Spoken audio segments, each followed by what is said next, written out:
Hello student, Geetanjali classes में आपका स्वागत है।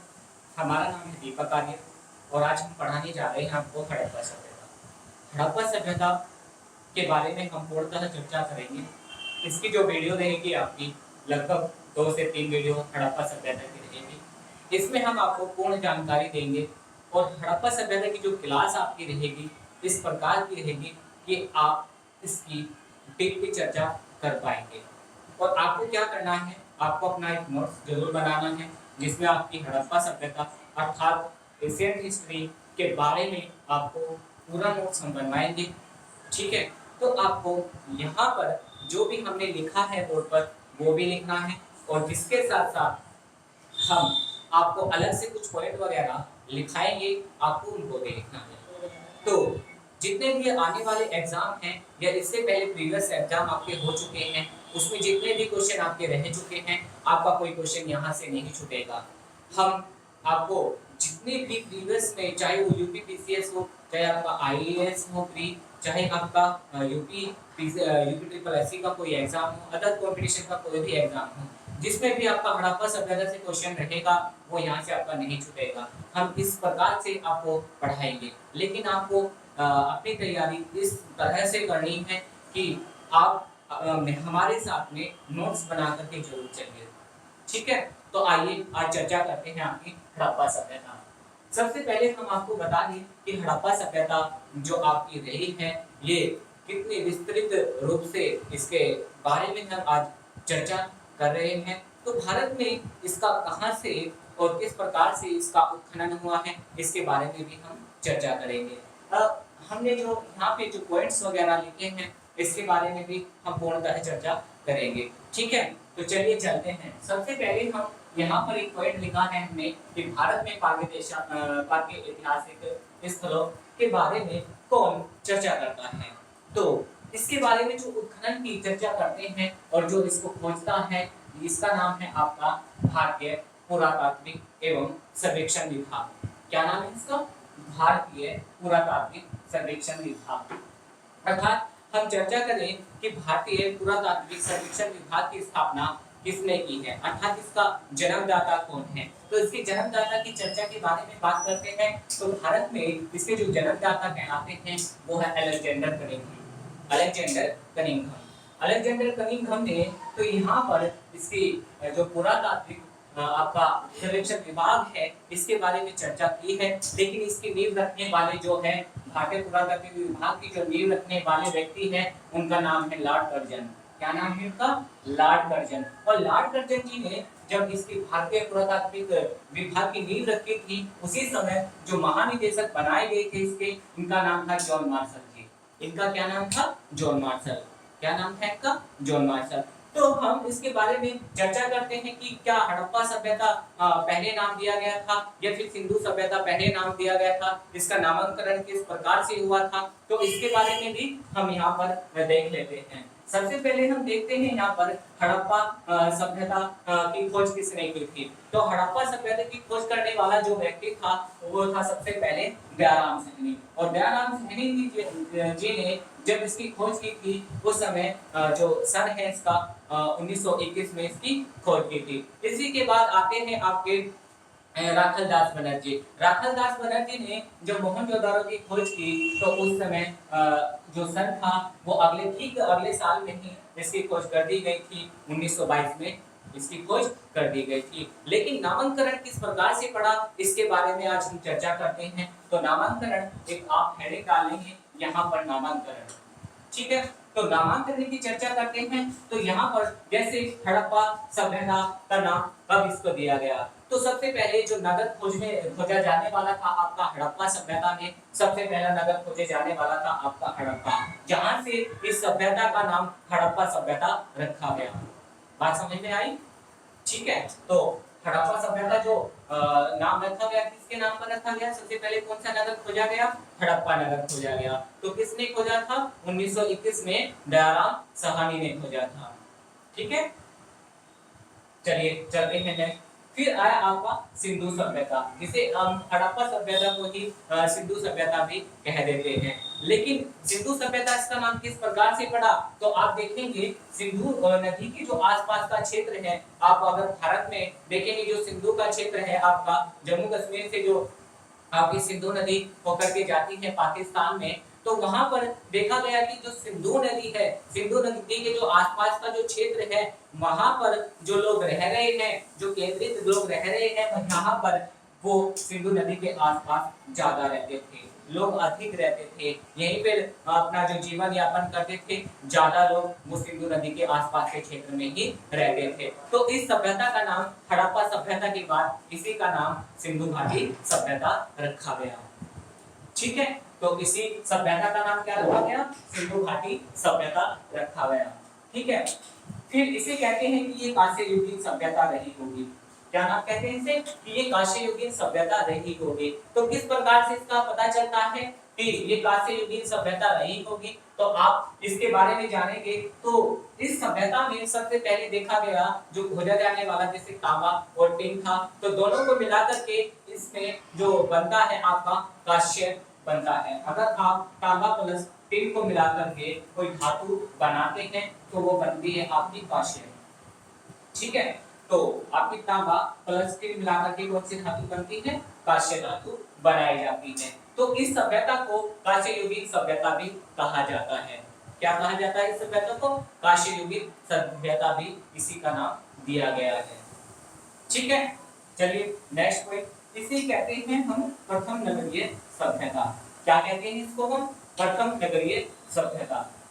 प्रथम नगरीय सभ्यता क्यों नाम दिया गया, अगर हम हड़प्पा सभ्यता के नगरों की बात करें अर्थात गांव की बात भी करें, तो इसमें देखा गया कि जो आपके नगर जो आपके ग्राम थे, और ग्रामों में देखा गया कि यहाँ तो बहुत सारे एक जगह ही आपके घर एक के बाद एक के बाद एक, एक के बाद एक, और व्यापार भी चला जा रहा है, और बहुत बड़ा जहाँ पर बहुत ज्यादा जनसंख्या और बहुत बड़े घर हो जाते हैं, अर्थात बहुत ज्यादा विस्तृत एरिया में कोई सभ्यता फैल जाती है या कोई क्षेत्र फैल जाता है, वो गांव से कस्बे की ओर चला जाता है, फिर कस्बे से नगर की ओर चला जाता है। ठीक उसी प्रकार से इस सभ्यता का जब उत्खनन किया गया तो इस सभ्यता का पता चला कि लगभग ये सभ्यता बहुत ज्यादा विस्तृत थी। तो इसी के बारे में कहा गया कि यह सभ्यता जो खोजी गई तो भारत में पहली बार नगरों का उदय हुआ, और यह सभ्यता कहलाई प्रथम नगरीय सभ्यता कहलाई। इसी के साथ साथ इसी के समकालीन सभ्यता मेसोपोटामिया की सभ्यता भी रही है, मिस्र की सभ्यता भी रही है। लेकिन मेसोपोटामिया की सभ्यता में देखे गए कि घर कहीं 2 कहीं 4 कहीं 10 कहीं, तो इस प्रकार से देखा गया तो वह सभ्यता नगरीय सभ्यता नहीं थी, वह सभ्यता ग्रामीण सभ्यता कहलाई है। ये उत्खनन से ही हमें प्राप्त जानकारी प्राप्त होती है, और इसी प्रकार से हम इन सभ्यताओं का आंकलन करते हैं। ठीक है, चलिए नेक्स्ट करते हैं आपका काल निर्धारण के बारे में। तो ये नेक्स्ट हेडिंग है आपकी कौन सी, काल निर्धारण, इसका कालक्रम निर्धारण। तो जो कालक्रम निर्धारण है इसके बारे में हम चर्चा करते हैं कि प्रथम बार जब हमने काल निर्धारण करा तो ये यहाँ पर आप ध्यान देने वाली बात है कि जो मेसोपोटामिया में उर क्या नाम है, उर और किश, क्या नाम है आपका, उर और किश, ये हड़प्पाई मुद्राओं के आधार पर इसका नाम रखा गया। क्या नाम रखा गया इसका, हड़प्पाई मुद्राओं के आधार पर इसका नामांकरण किया गया। तो देखा गया कि यहाँ पर क्या उर और किश हड़प्पाई मुद्राओं के आधार पर किया गया, जी बिल्कुल किया गया। तो इसी के बाद हमने चर्चा की कि इसके उत्खनन के बारे में पूर्णतः जानकारी किससे ली गई, लेकिन बाद में देखा गया तो रेडियो कार्बन विधि का प्रयोग किया गया। तो रेडियो जो कार्बन विधि है इसका जो प्रमाण मिलता है इसे कैसे प्रयोग करते हैं, तो रेडियो कार्बन विधि में एक आपका होता है आपका C14, जिससे आयु ज्ञात हम करते हैं। तो C14 से हम जब आयु ज्ञात करते हैं तो लगभग कितने वर्ष की आयु हम ज्ञात कर सकते हैं, इसके बारे में अगर हम चर्चा करें तो लगभग 50,000 वर्ष तक की आयु।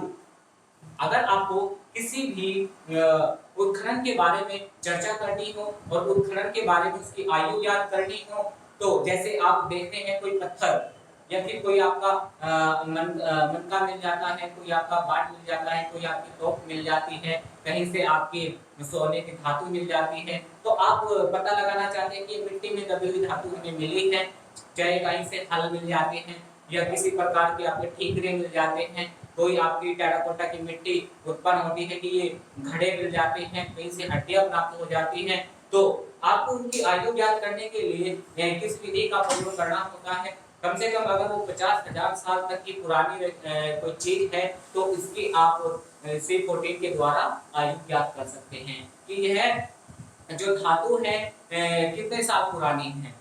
अगर इससे ज्यादा आपको पुरानी कोई धातु होती है या कोई चट्टान होती है या कोई भी किसी प्रकार की वस्तु होती है तो उसकी आयु ज्ञात करने के लिए आपको कौन सी विधि का प्रयोग करना पड़ेगा?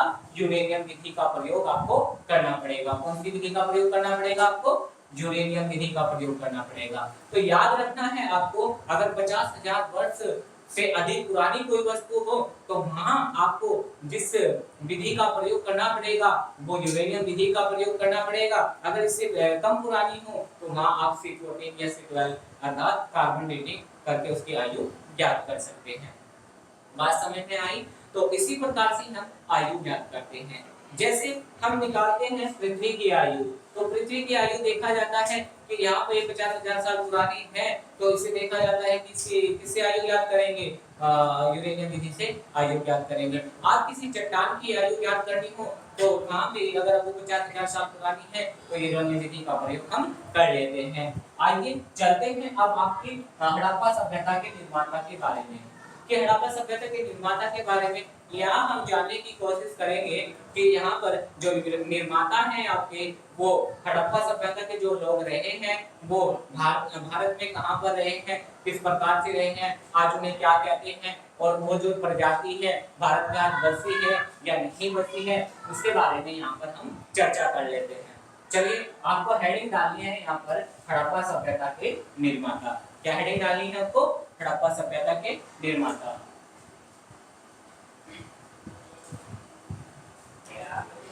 अगर आप देखेंगे यहाँ पर आपका फर्स्ट हमने जो लिखा है आपका यहाँ है आपका प्रोटो ऑस्ट्रेलॉइड।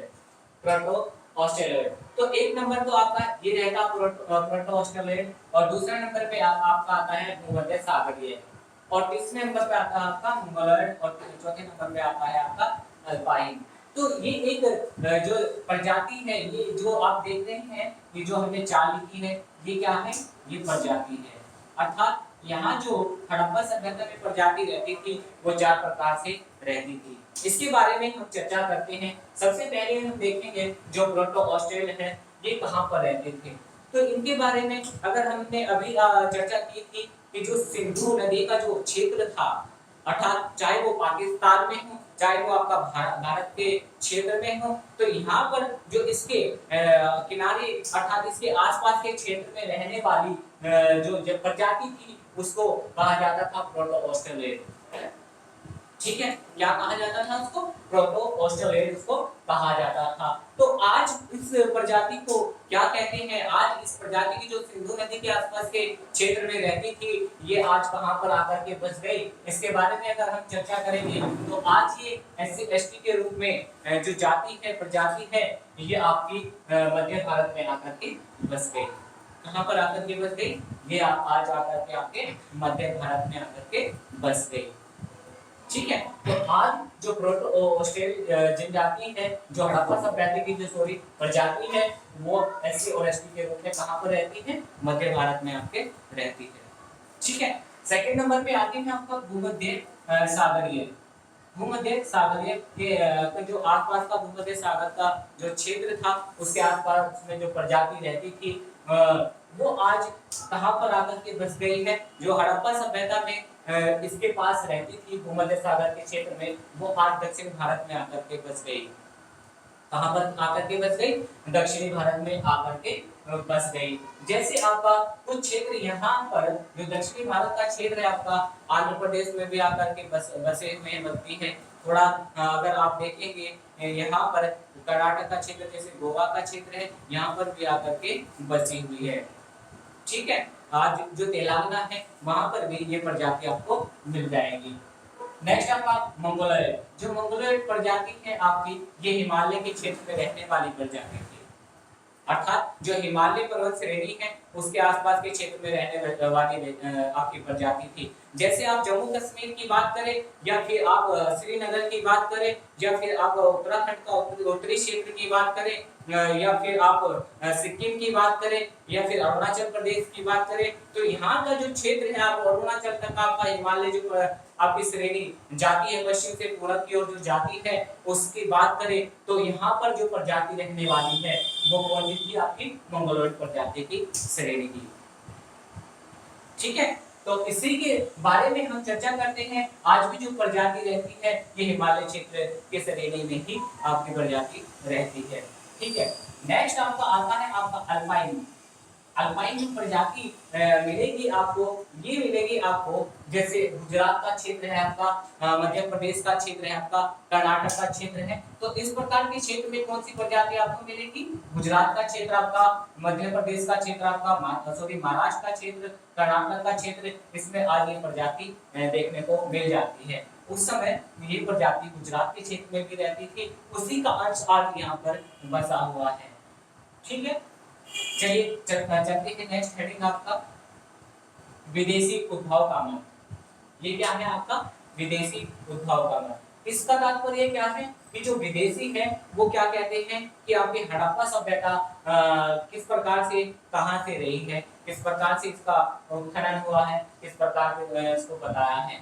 तो इन्होंने कहा है ये जो आपके मुख्य हमें यहाँ पर राइटर लिखे हैं, अर्थात खोजकर्ता लिखे हैं, तो इन्होंने क्रेमर ने अपना मत दिया है, गार्डन चाइल्ड ने अपना मत दिया है, और एचडी संतालिया ने अपना अलग मत दिया है। तो इसके बारे में चर्चा करें कि क्रेमर ने कौन सा मत दिया है, तो आप देखिए इसमें कौन सा मत दिया है। इसके बारे में अगर हम चर्चा करते हैं, क्रेमर ने जो मत दिया है, ये दिया है आपका ये सुमेरियाई लोग भारत आए, अर्थात इनका कहना था कि यहाँ की जो परिस्थितियों के अनुरूप अपनी संस्कृति में जो परिवर्तन करके सिंधु सभ्यता का विकास हुआ, सिंधु सभ्यता का विकास हुआ।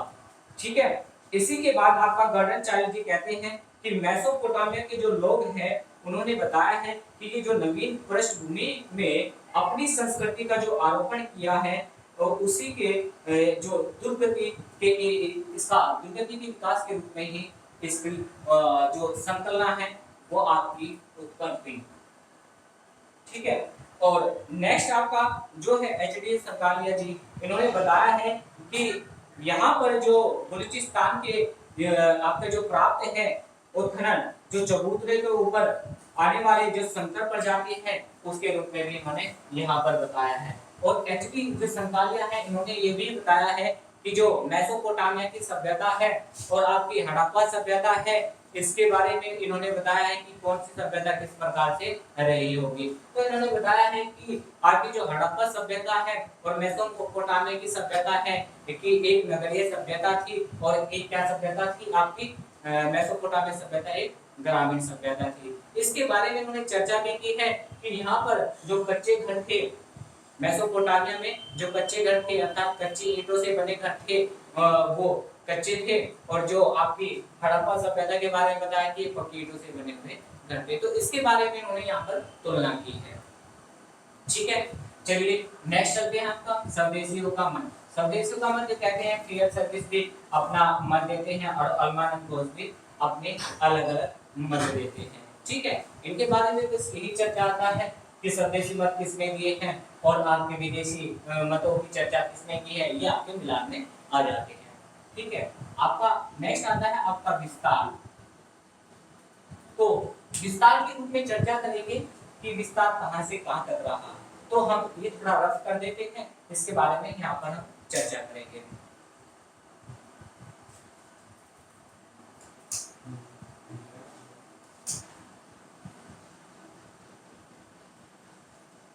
ठीक है, चलिए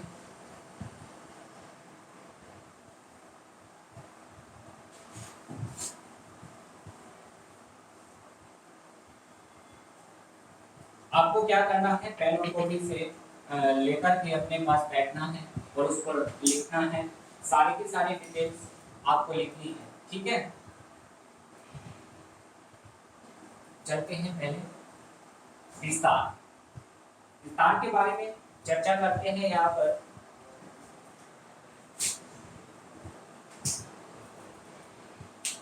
अगर आप ये सभ्यता को देखें तो ये सभ्यता आपकी त्रिभुजाकार सभ्यता थी। सबसे पहली बात तो यही है, ये सभ्यता किस प्रकार से थी, त्रिभुजाकार सभ्यता कहलाती थी। तो इसके उत्तर में ये कहां से शुरुआत होती है, इस हड़प्पा सभ्यता की, और दक्षिण में कहां तक रही थी, तो इसके बारे में चर्चा कर लेते हैं। अगर उत्तर की बात करें और दक्षिण, पश्चिम और पूर्व की बात करें तो उत्तर में सबसे पहले क्या स्थित था, मांडा स्थित था। तो मांडा कहां पर है, ये आपका मांडा जम्मू कश्मीर में है। कहां पर स्थित है ये, जम्मू कश्मीर में स्थित है। तो मांडा से लेकर दक्षिण में कहां तक रही है, दैमाबाद तक। दक्षिण में कहां तक रही है, दैमाबाद तक। तो दैमाबाद कहां स्थित है, महाराष्ट्र। दैमाबाद कहां स्थित है, आपका महाराष्ट्र में स्थित है। पूरब में कहां तक रही है, पूरब में रही है आपकी आलमगीरपुर। आलमगीरपुर, तो आलमगीरपुर कहां स्थित है, आलमगीरपुर आपका मेरठ में स्थित है। पश्चिम में कहां है, सुखकैंदोर। तो सिर्फ जो सुखकैंदोर कहां पर स्थित है, ये आपका सुखकैंदोर बलूचिस्तान। कहां पर, बलूचिस्तान, बलूचिस्तान अर्थात कहां, पाकिस्तान में स्थित है। तो ये आपका पश्चिम में कहां था, आपका बलूचिस्तान से पाकिस्तान तक, ठीक है, पाकिस्तान का एक क्षेत्र था। तो ये लगाकर आपका कहते हैं कि पश्चिम में सुखकैंदोर से पूर्व में आलमगीरपुर तक इस सभ्यता का विस्तार था, और उत्तर से दक्षिण में मांडा से लगाकर दैमाबाद तक इसका विस्तार, अर्थात ये यहाँ तक, यहाँ से पश्चिम से पूर्व तक ये फैली हुई थी। उत्तर से दक्षिण तक कहाँ तक फैली हुई थी, मांडा से दैमाबाद तक ये फैली हुई थी। और ये सभ्यता क्या कहलाती है, आपकी त्रिभुजाकार सभ्यता कहलाती है।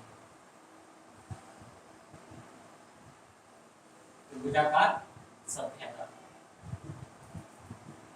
ठीक है। कौन सी सभ्यता कहलाती है, आपकी त्रिभुजाकार सभ्यता कहलाती है। आइए चलते हैं इसके बाद।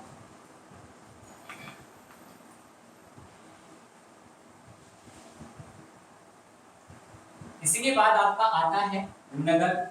आपको हेडिंग डालनी है नगर योजना। नगर योजना बड़ा इंपॉर्टेंट टॉपिक है इसका, नगर योजना, ठीक है। नगर योजना के बारे में चर्चा करते हैं कि नगर किस प्रकार से बने थे, नगरों में कहां पर क्या चीजें व्यवस्थित थी, इसके बारे में चर्चा करते हैं। तो सबसे पहला आपका पॉइंट है यहाँ पर, जाल की तरह व्यवस्थित था। जाल की तरह व्यवस्थित, जाल की तरह व्यवस्थित था। अर्थात कहते हैं कि जैसे एक जाल बनता है, ठीक उसी प्रकार से यहाँ पर जो घर बने हुए थे वो एक के बाद एक घर बने हुए थे। तो घर भी किस प्रकार से थे, घर भी 2 मंजिला घर भी यहाँ पे मिली है, सीढ़ियाँ 2 मंजिला जो घर मिले हैं उसके प्रमाण किस प्रकार से कहते हैं कि यहाँ पर 2 मंजिले घर मिले हैं। तो इसका जो पता चलता है, ये पता चलता है कि यहाँ पर सीढ़ियाँ मिली है उत्खनन से, उनसे पता लगता है कि यहाँ पर 2 मंजिला घर भी रहे होंगे। दूसरी बात, दूसरा पॉइंट आपका, सड़कें, जो सड़कें थी आपकी वो समकोण पर काटती थी। सड़कें समकोण पर काटती थी।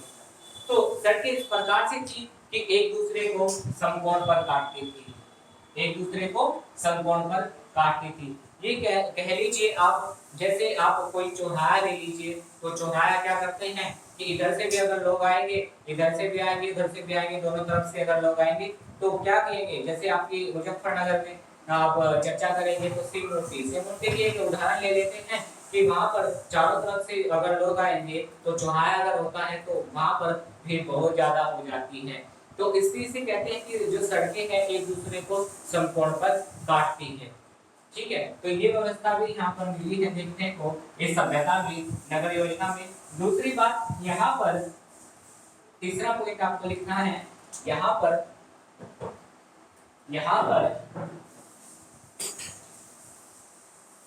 पश्चिम, यहाँ पर पश्चिम मैं बना देता हूँ। यहाँ पर आपका पश्चिम में जो टीले बनाए जाते थे इस प्रकार, ठीक है। यहाँ पर जो पश्चिम में ये बड़ा बन जाएगा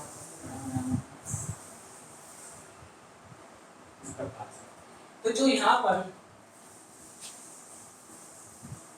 पश्चिम में और पूरब में दो टीले बनाए जाते थे। जो पश्चिम वाला जो टीला होता था, ये वाला जो पश्चिम वाला जो टीला होता था, उसे उठाकर बनाया जाता था। उसे क्या बनाया जाता था? उठाकर बनाया जाता था, जिसे कहा जाता था दुर्ग। क्या कहा जाता था उसको? दुर्ग कहा जाता था। क्या कहते हैं इसको? दुर्ग कहा जाता था। लेकिन जो पूर्वी हिस्सा था उसको नीचा करके बनाया जाता था, तो इसे कहते थे यहाँ पर नगर। क्या कहते थे इसको? नगर। तो जो नगरीय क्षेत्र था उसे क्या करते थे, यहाँ पर उसको नीचे करके बनाया जाता था। अर्थात ये छोटे होते थे, अगर देखा जाए तो दुर्ग होते थे छोटे, दुर्ग जो बनाए जाते थे वो छोटे बनाए जाते थे। नगर जो बनाए जाते थे इनका जो विस्तार होता था वो बड़े बनाए जाते थे। इसका जो विस्तार होता था वो बड़े बनाए जाते थे। अर्थात कहते हैं कि इस जो नगर में रहने वाले जो व्यक्ति थे, जैसे यहाँ पर व्यापारी रहते थे, कौन रहता था यहाँ पर? व्यापारी रहते थे, शिल्पकार भी रहते थे, शिल्पकार, कारीगर आदि लोग यहाँ पर रहा करते थे नगर के अंदर। लेकिन जो ये पश्चिमी जो दुर्ग बनाया जाता था, यहाँ पर इनका कोई काम नहीं था, ये नगरों में ही व्यवस्थित रहते थे। ठीक है। इसी के बाद नगर योजना में एक आता है आपका सेकेंड, कालीबंगा जो है आपका जो मुख्य क्षेत्र रहा है कालीबंगा। वहां पर जो नगर बनाया गया था कालीबंगा वाला,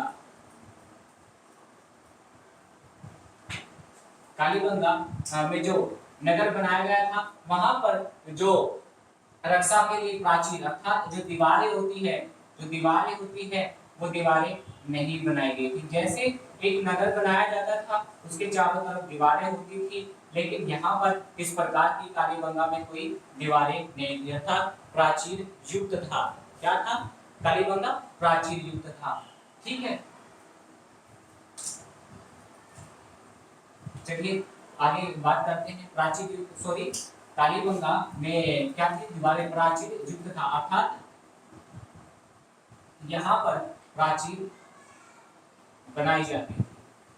प्राचीर मुक्त नहीं था, प्राचीर युक्त था। सॉरी, तो ये था आपका कालीबंगा। ठीक है। नेक्स्ट आपका चनहुदड़ो। चनहुदड़ो एकमात्र ऐसा नगर था, चनहुदड़ो एकमात्र ऐसा नगर था जिसमें दुर्ग नहीं बनाए गए थे। आप देखेंगे कि कोई नगर अगर बनाया जाता था तो उसमें क्या करते थे? पश्चिम में दुर्ग बनाए जाते थे और पूर्व में वो नगर बनाया जाता था। लेकिन चनहुदड़ो एक ऐसा मात्र नगर रहा है सभ्यता में पूरी में जहाँ दुर्ग नहीं थे, अर्थात पश्चिम में कोई भी दुर्ग नहीं था और पूर्व में नगर, क्या ये तो पूरे में ही नगर बसाया गया था। तो ये कौन आ जाएगा आपका? चनहुदड़ो। ठीक है। और जो प्रत्येक भवन बनाए जाते थे, चाहे वो सिंधु घाटी सभ्यता में जितने भी भवन बनाए गए हैं उनके अंदर आपकी आंगन, रसोई, स्नान घर आदि बनाए गए थे। और इसी के अंदर अधिकांश जो मकान होते थे उनमें पक्की ईंट, जो मकान होते थे उनमें कुएं अधिकांश रूप से मिले हैं और पक्की ईंटों से बने हुए घर भी यहाँ पर मिले हैं। अधिकांश जो भवन बनाए जाते थे वो पक्की ईंटों से ही बनाए जाते थे। और जो घरों के दरवाजे थे, नगर योजना की बात करें तो जो घरों के दरवाजे थे हम यहाँ पर आपको बता देते हैं।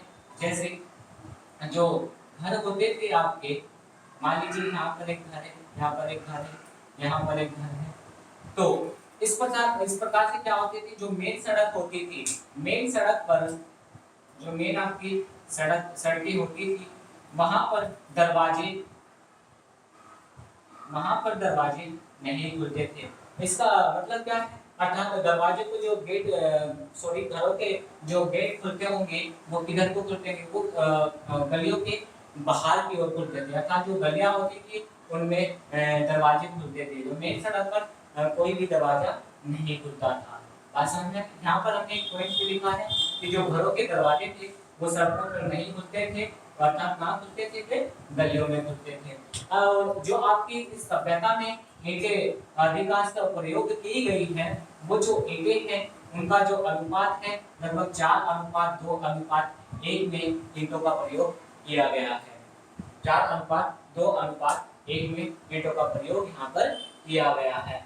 इसी के बाद नगर योजना के बाद हम समझते हैं यहाँ पे हड़प्पा काल के प्रमुख नगर। हड़प्पा काल के प्रमुख नगर, लेकिन हड़प्पा काल के जो प्रमुख नगर हैं जैसे आपका हड़प्पा, मोहनजोदड़ो, चनहुदड़ो, लोथल, कालीबंगा, बेलावली, धौलावीरा, राखीगढ़ी, ठीक है, इस प्रकार के जितने भी आपके नगर हैं उसके बारे में हम विस्तृत रूप से चर्चा करेंगे।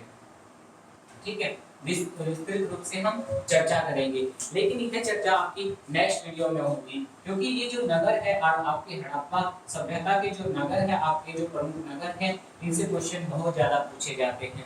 तो इसके लिए आगे एक अलग से वीडियो, अगले जो पार्ट आने वाला है वो इसी पर आएगा, और उसके बाद एक और जो पार्ट रहेगा आपका नगर के बाद इसके पतन के कारण रहेंगे। तो 3 वीडियो में लगभग आपका हड़प्पा सभ्यता खत्म हो जाएगा। उसके बाद एक स्पेशल क्लास आपकी हड़प्पा सभ्यता पर रहेगी, जिसमें आपकी पूर्णतः सभ्यता को मोटे-मोटे तौर पर जो इम्पोर्टेंट टॉपिक रहेंगे उन पर करेंगे, और उसके सारे क्वेश्चन हम जो 1900 लगभग यूपीपीसीएस या आपके आईएएस में 1992 से लगा करके अब तक के जितने भी प्रीवियस क्वेश्चन रहे हैं उसके बारे में उस वीडियो में चर्चा रहेगी।